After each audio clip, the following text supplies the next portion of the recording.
Bonjour et bienvenue pour cette nouvelle capsule vidéo sur l'énergie et la puissance électrique. Alors, l'objectif de cette première vidéo va être donc de mesurer et calculer la puissance électrique reçue en régime continu, connaître la relation entre la puissance, la tension et l'intensité en régime continu. On verra par la suite ce que vous devez savoir sur l'énergie. Alors, petit 1, la puissance nominale.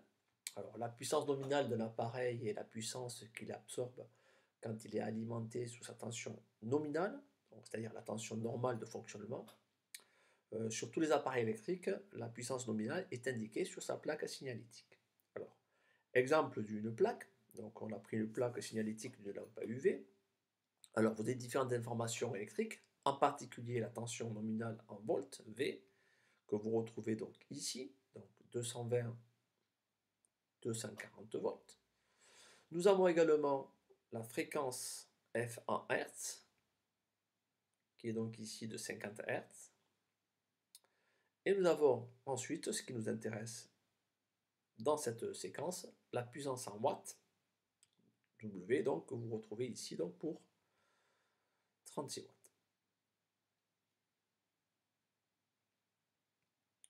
Alors, cette puissance P, donc on vient de voir est en watts, donc symbole W, qui est reçu par un appareil donc soumis à une tension continue U en volts, donc de symbole V, est traversé par un courant d'intensité I en ampères de symbole A.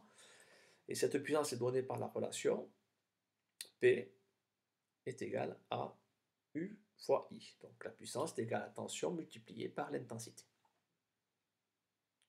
Alors la puissance consommée par un appareil électrique se mesure avec un wattmètre de symbole. Alors, ce symbole-là permet à la fois de voir que l'on a donc ici l'intensité et la puissance pour utiliser ce wattmètre. Alors on peut déterminer la puissance consommée par un appareil électrique, et c'est ce que vous avez fait donc en TP, avec un voltmètre qui est branché en dérivation, donc sur l'appareil électrique, donc en particulier en l'occurrence ici une lampe, donc V qui est relié donc une borne au plus donc, du générateur, et le COM est relié au moins du générateur. Ensuite, on a donc également besoin d'un ampère-mètre qui lui est par contre branché en série donc avec la lampe, donc l'appareil électrique. Donc le symbole est donc A, avec ici une borne donc 10 ampères ou milliampères reliée à la borne plus du générateur, et la borne de sortie est donc la borne COM. Ainsi, en mesurant donc la tension et l'intensité, on va pouvoir, en utilisant P est égal à U fois I, on va pouvoir déterminer donc la puissance de notre lampe en régime continu. Donc c'est ce que vous avez fait lors du TP. Alors, l'exemple pour pouvoir donc, en particulier, comment calculer la puissance consommée par un chauffe-cire dont la tension nominale est de 230 volts et traversée par une intensité de 0,61 ampères. Donc, pour ça, on va d'abord calculer, donc on doit calculer donc, la puissance consommée. On va utiliser donc le triangle correspondant donc à P, donc U et I. Donc ici on calcule donc la puissance, donc on va cacher ici P, et on va pouvoir ici donc avoir la relation P est égal à U fois I. Donc P égale, donc on va remplacer, donc on va rechercher la tension. Donc la tension nominale est de 230 volts. Donc U est 230 volts multiplié par I, donc qui est l'intensité, donc de 0,61 ampères. Donc I, on le remplace par 0,61. On calcule P en faisant donc 230 fois 0,61 et on tombe sur 143,3 watts. Alors on peut arrondir l'unité et dire que la puissance consommée par le chauffe-cire est donc 140 watts. Autre utilisation de cette formule, donc avec un exemple 2 par exemple, on va calculer l'intensité du courant dont a besoin un fer à lisser de puissance 45 watts et soumis à une tension nominale de 230 volts.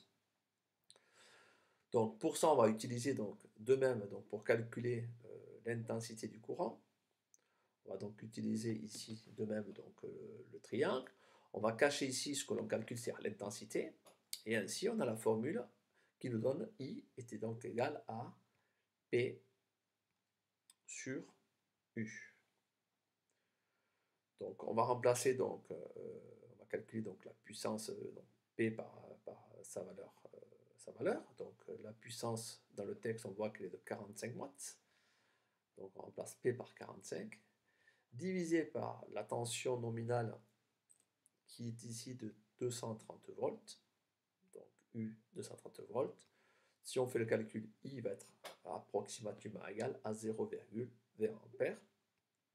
Ainsi, l'intensité du courant utilisé donc par le fer à lisser est de 0,20 ampères. Donc voilà pour cette première partie de la séquence sur la puissance, la puissance nominale. Donc à vous maintenant de vous exercer sur les différentes applications que je vais vous remettre.